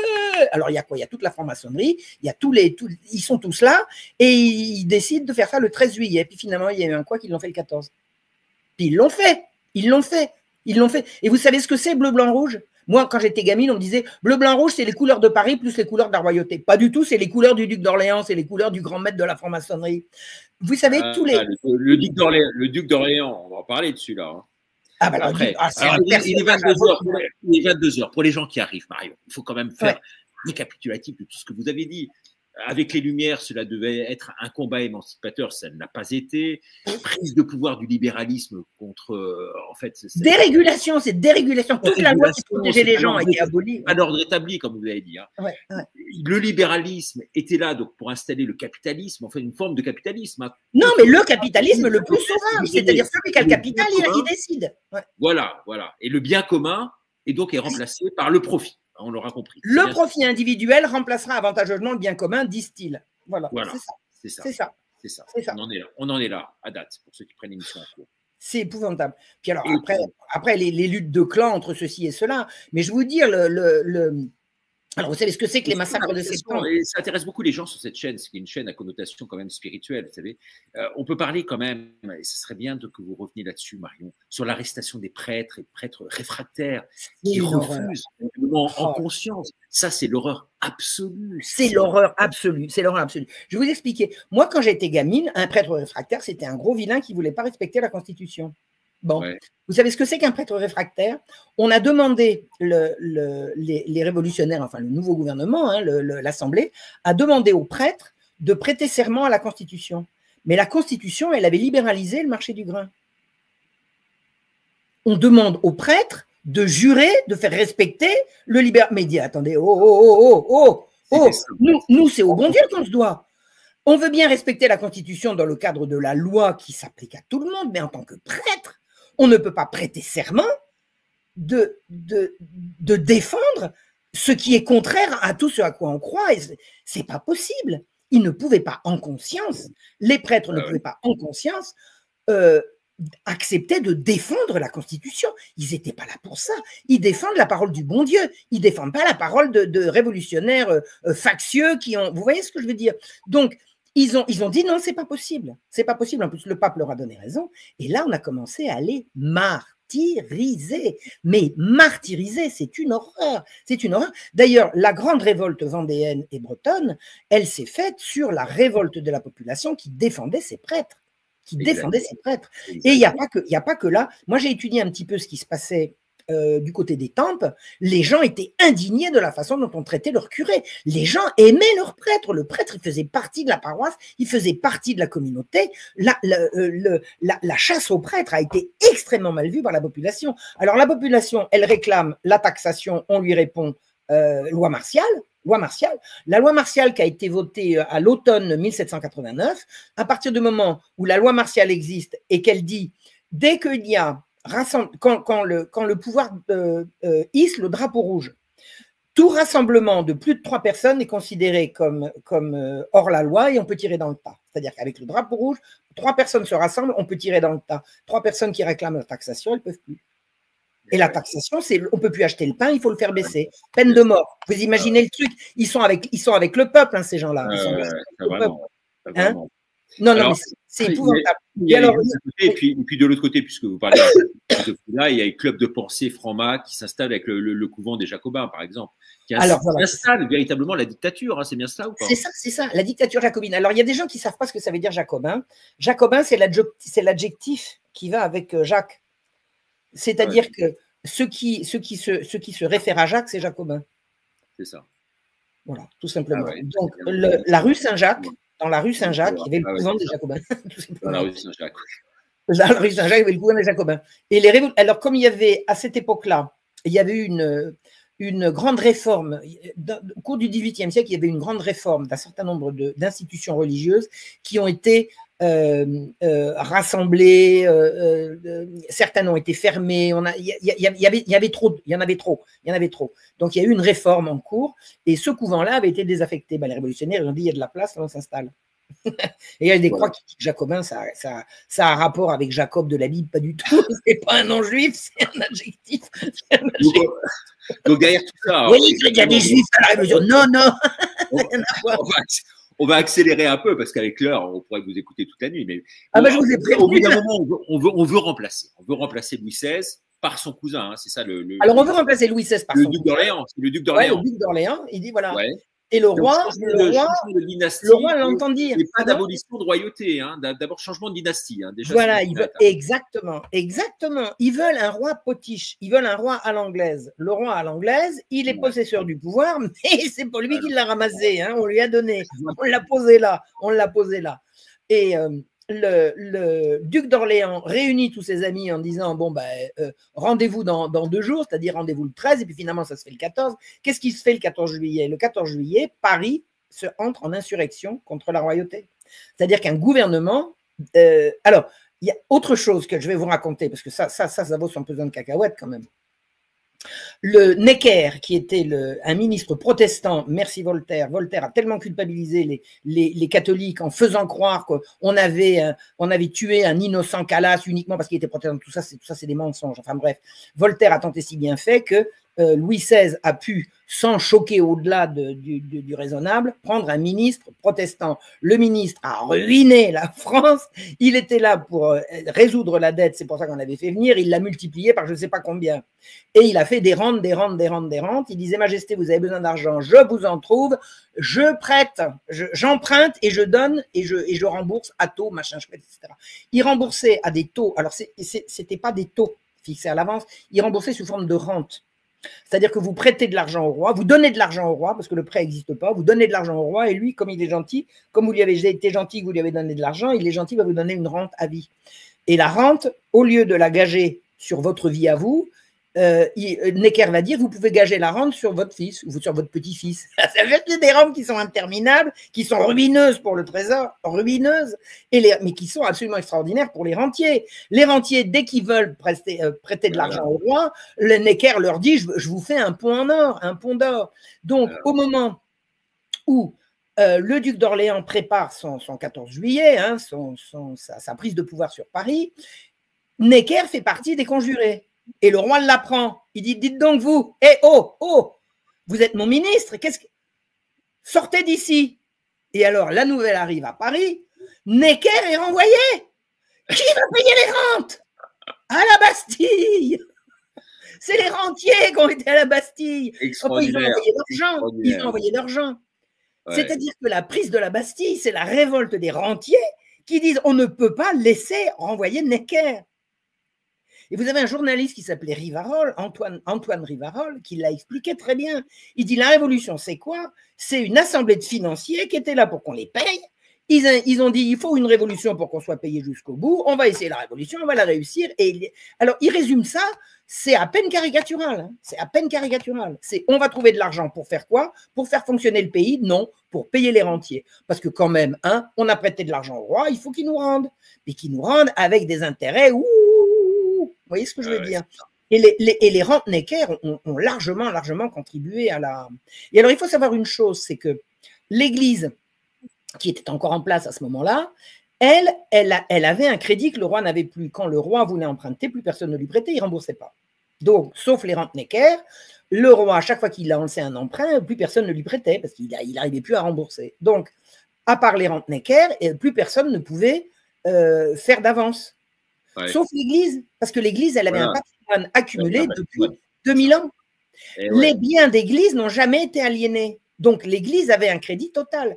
Il y a un archevêque, je ne me souviens pas de son nom, il se présente à l'Assemblée nationale en disant « Je propose de solder la dette en 24 heures. » En 24 heures. L'Église a de quoi rembourser l'intégralité de la dette. Parce que les gens nous prêteront parce qu'ils savent qu'on les remboursera. Vous savez ce qu'ils ont dit? Sortez. Vive la dette. Vive la dette. Bienheureux déficit. Mirabeau a dit bienheureux déficit grâce auquel nous avons trouvé la liberté. C'est-à-dire qu'en fait, l'endettement, c'était leur arme. Et ils l'ont quasiment reconnu. Ils l'ont quasiment reconnu. C'est au nom de cela qu'ils ont imposé. Voilà. C'est dégueulasse. C'est vraiment.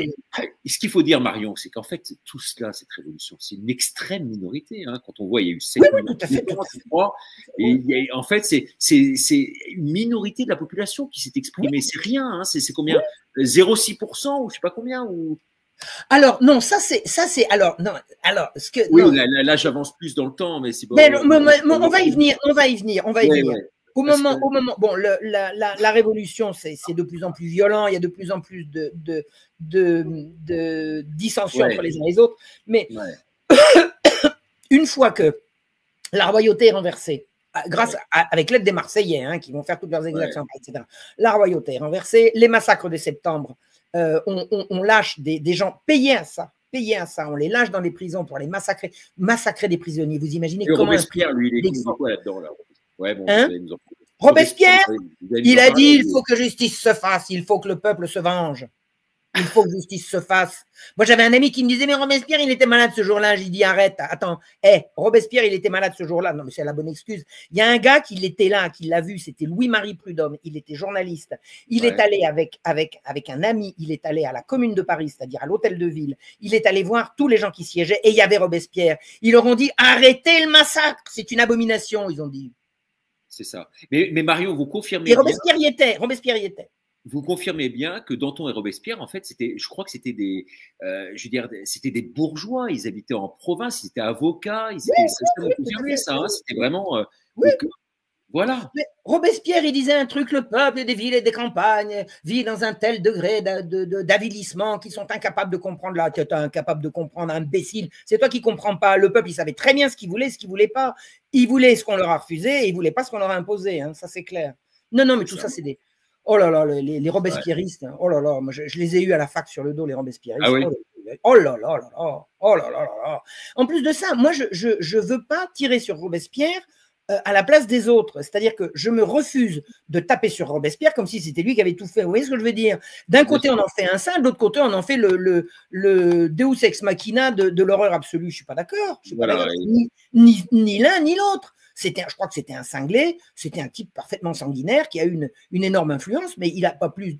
Ils étaient 10 à siéger au comité de salut public, il n'a pas plus d'un dixième de responsabilité. Hein. Il y en avait 9 autres qui avaient la même.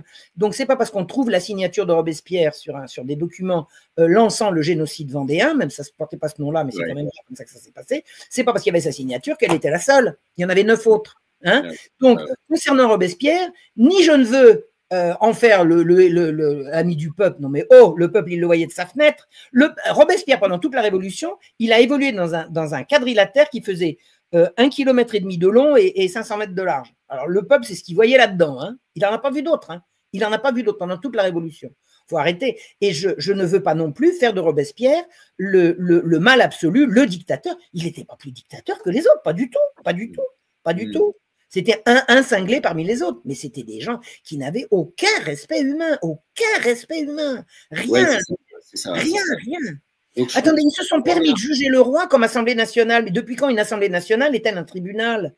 Mais je veux dire, on réfléchit 5 minutes, si on veut rendre justice, on fait venir des juges, on ne décide pas, nous allons juger le roi et nous allons le condamner, parce que c'est une monstruosité. Ouais, il y avait tout un système derrière, effectivement. C'était les bourgeois, c'est quand même du pouvoir.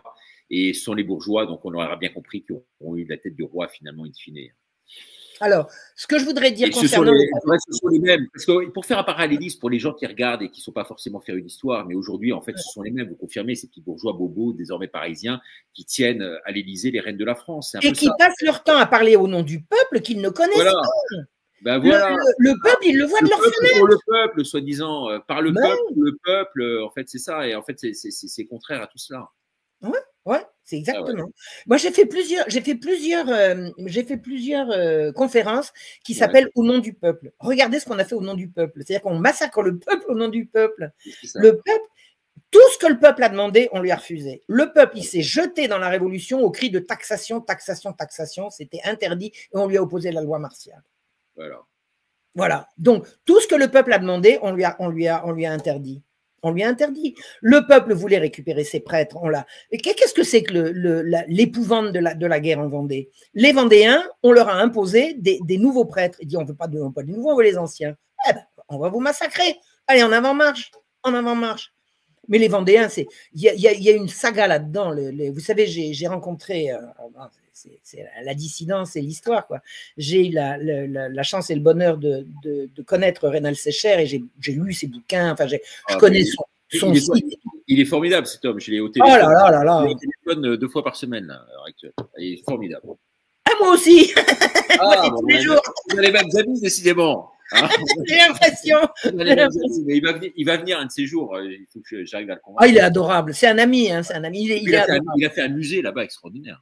Alors, moi, j'étais à l'inauguration. Hein, Et j'étais l'année dernière et l'année d'avant. Non, mais alors là, je fais partie du… Je ne peux pas dire partie des meubles parce que ce n'est pas vrai. Mais enfin, je veux dire, j'y suis systématiquement.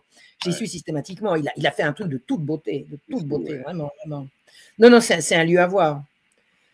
Donc voilà, je ne sais plus pourquoi je vous parlais de Rénal Sécher. Oui, pour savoir ce qui s'est passé en Vendée, c'est vraiment…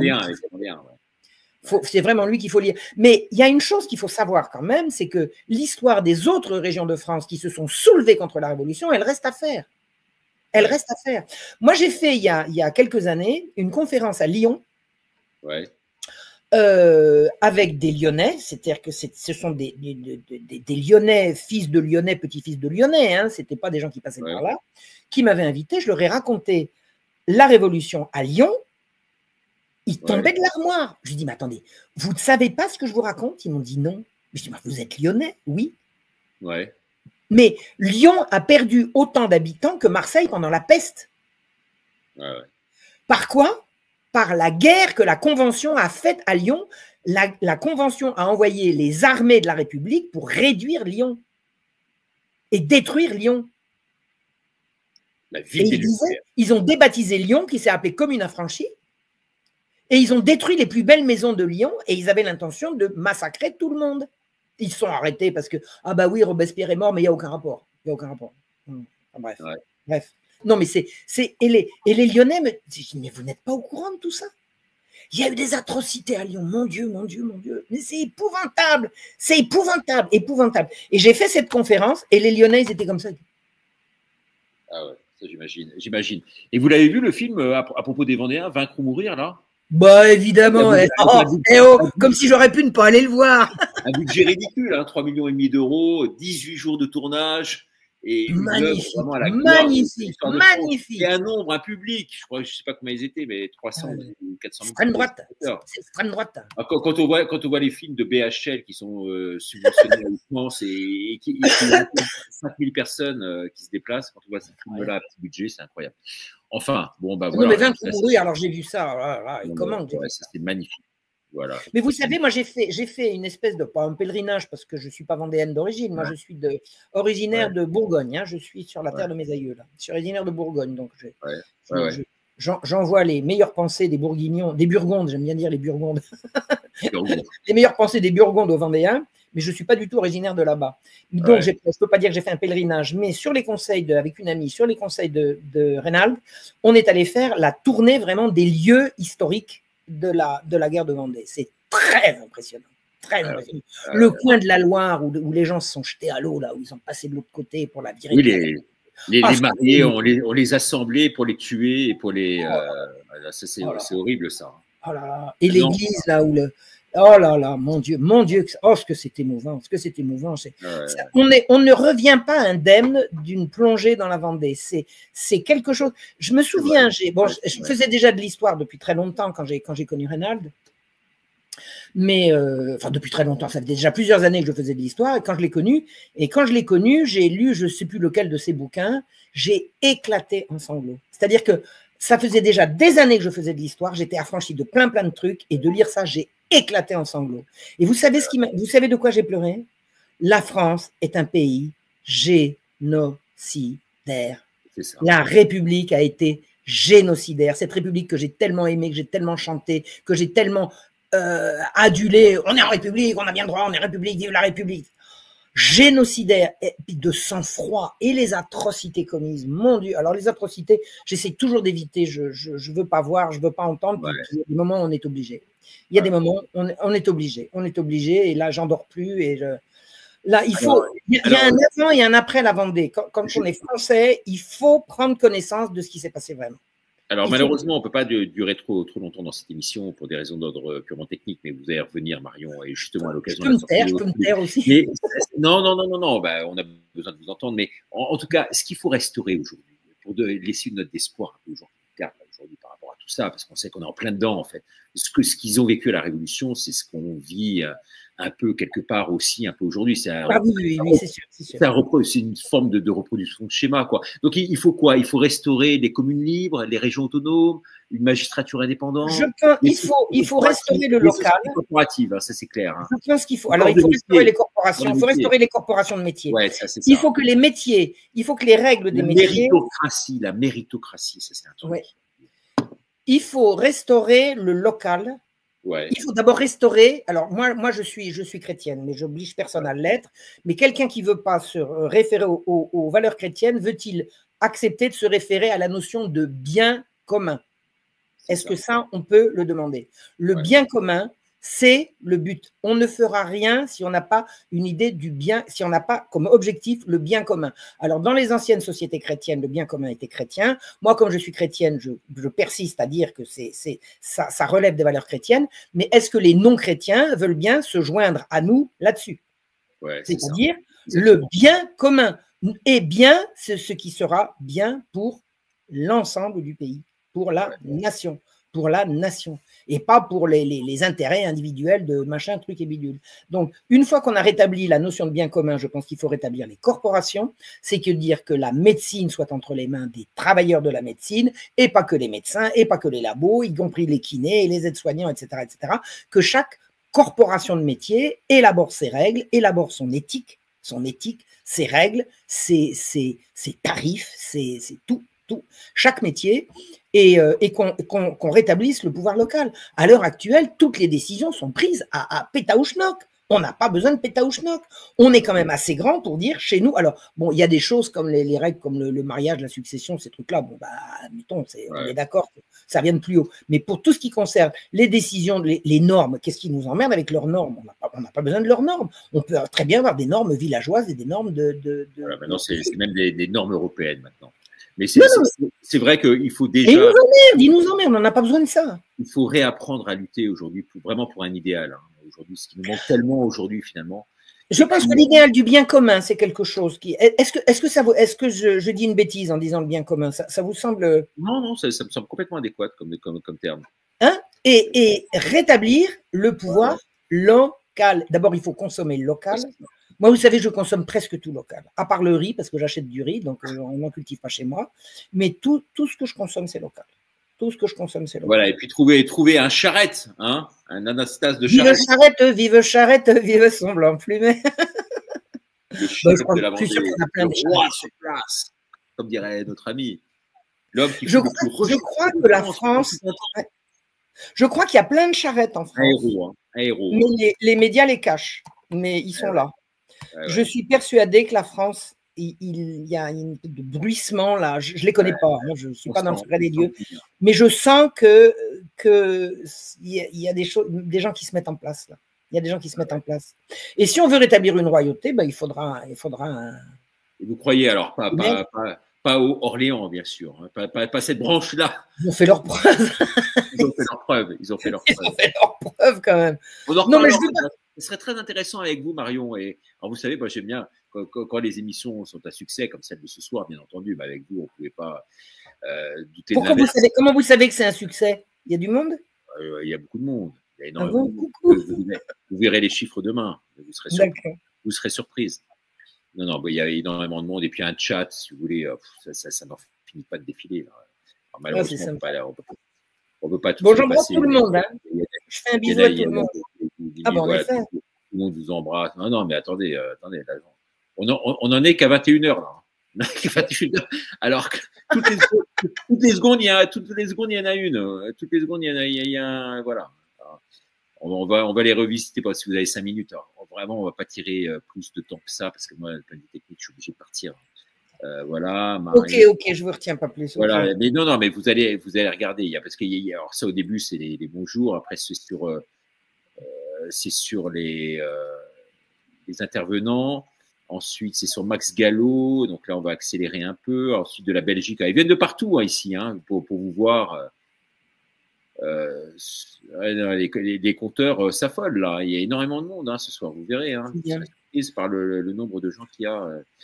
Est-ce qu'on peut reparler une minute de la nouvelle collection que je lance? Allez-y. Je lance une collection, voilà. Sur les conseils de mes amis qui ont fait ça avant moi, je me lance dans l'auto-édition.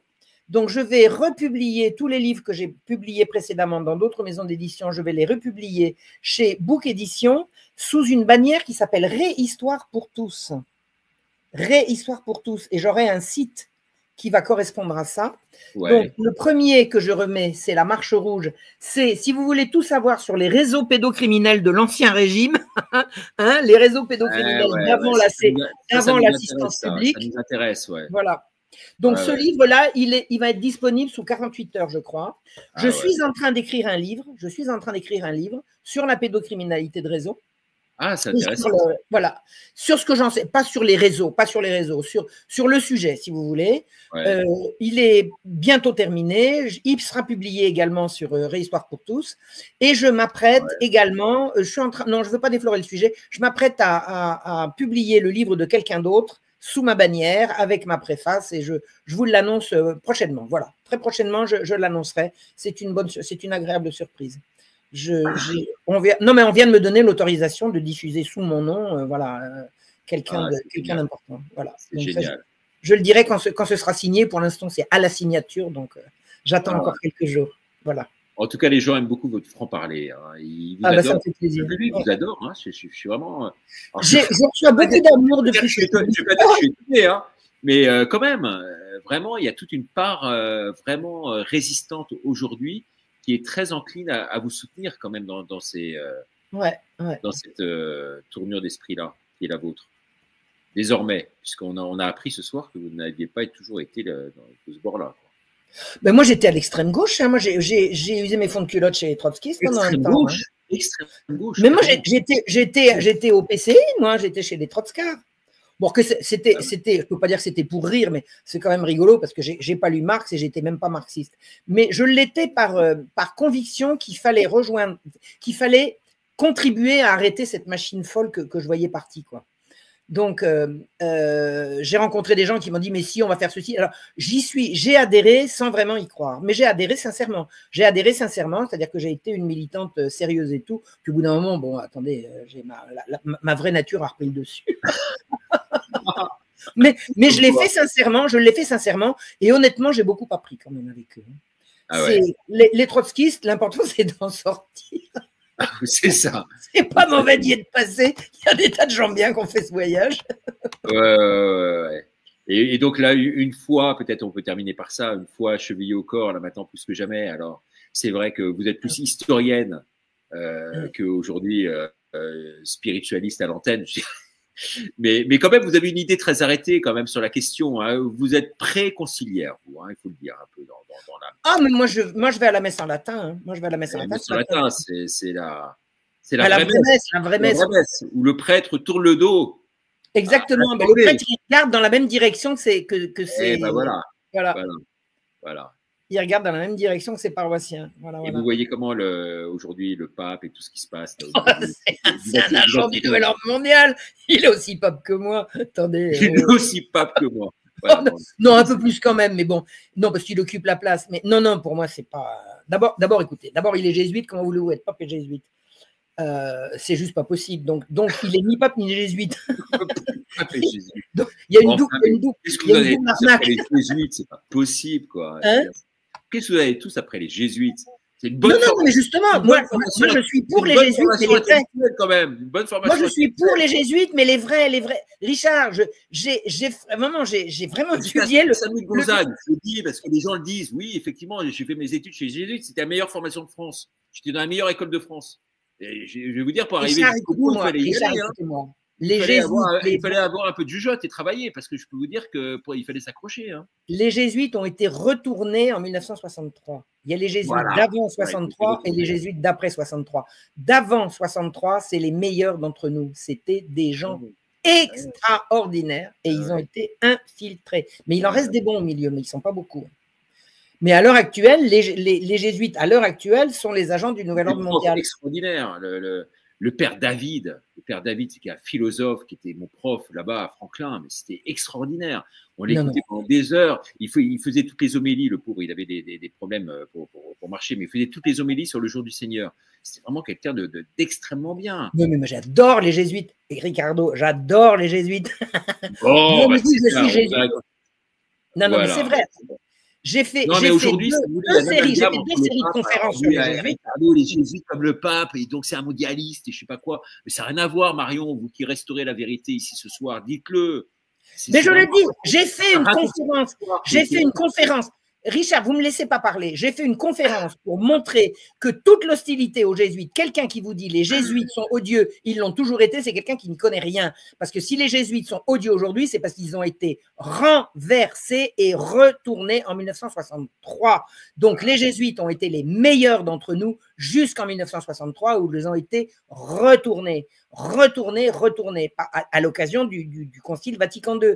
Donc, vous avez les jésuites d'avant et les jésuites d'après. Ceux qui ne savent pas faire la différence, ne connaissent pas le sujet, sont gentils de vouloir bien parler d'autre chose. Voilà. Les jésuites, c'était les meilleurs des catholiques. C'était extraordinaire. Les jésuites, c'est magnifique ce qu'ils ont fait. Et y compris en Amérique latine, et chez les Guaranis et tout ça et tout ça. C'est magnifique ce qu'ont fait les jésuites. Mais ils ont été harcelés par les méchants. Harcelés. Et c'est fou ce qu'ils ont enduré. C'est fou ce qu'ils ont enduré. Moi, je suis très, très pro-jésuite, mais le pape actuel ne peut être ni jésuite ni pape en même temps. Et les jésuites, la preuve que les jésuites ont été retournés, c'est qu'ils en ont donné un des leurs pour être pape, alors que c'est contraire à la raison d'être des jésuites fondés par Ignace. Ouais, c'est ça, Ignace de Loyola.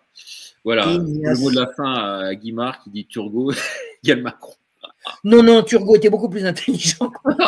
Il était plus intelligent. Il était beaucoup. Ouais. Et alors, Turgot, on soupçonne des tas de choses concernant Macron. Je ne veux pas faire de la diffamation publique parce que je n'ai pas envie de rien. On va pas. Mais Turgot demeure irréprochable. Ah ouais. Voilà. Il n'a ni touché un sou, ni couchaillé, rien. C'était un authentique fanatique. Tout pour son idéologie. Ouais. C'était un authentique fanatique. Alors moi, je ne l'aime pas du tout parce qu'il était inhumain, il était odieux, mais ni il n'a tapé dans la caisse, vraiment, ni il n'a eu de scandale de mœurs. On ne peut pas en dire autant, comment dirais-je, vous voyez ce que je veux dire, donc on ne peut pas comparer. Voilà. Juste une question sur Rouget de Lille, parce qu'elle revient. Il paraît qu'il a pleuré quand il a vu que les Marseillais avaient repris sa chanson. Il a pleuré? C'est pas ça qu'il voulait. Ah ouais. J'ai pas vérifié, hein. J'ai vu passer ça, j'ai pas vérifié. En général, si je balance un truc comme ça, je vais vérifier. Là, j'ai pas vérifié, donc je vous le dis sous réserve. Mais moi, j'ai lu ça quelque part. Il était hors de lui qu'on y a repris sa belle chanson pour la faire chanter par ces brigands. C'est une horreur. C'est une horreur. Bon, en tout cas, merci infiniment Marion d'être venue ici. Merci Richard, merci de m'avoir. C'était un très très grand plaisir. Et si vraiment on peut, j'aime bien faire ça dans les belles émissions comme ça où on voit que le public est là, le public répond. Vraiment de vous redonner rendez-vous si vous avez cette gentillesse de pouvoir nous accorder une autre interview sur un autre point de l'histoire. Parce que là, par exemple, sur l'affaire de la Marche Rouge, si vous voulez qu'on parle des voilà, à l'occasion de la sortie de votre livre, La Marche Rouge, effectivement. Il sort là cette semaine. Hein, oui, ça, je sais bien, mais on peut faire une émission, on peut la prévoir. Alors là, malheureusement, jusqu'à fin février, on est un peu victime, entre guillemets, de notre succès, mais début mars, si vous pouvez, vers le mardi ou le mardi ou jeudi au mois de mars, dans la première semaine de mars. À ce moment-là, c'est avec grand plaisir. Hein. Ok. D'accord. On vous embrasse très fort et merci de tout cœur. Et j'embrasse tout le monde. Merci. Merci Richard. Bye. Au revoir. Voilà, au revoir.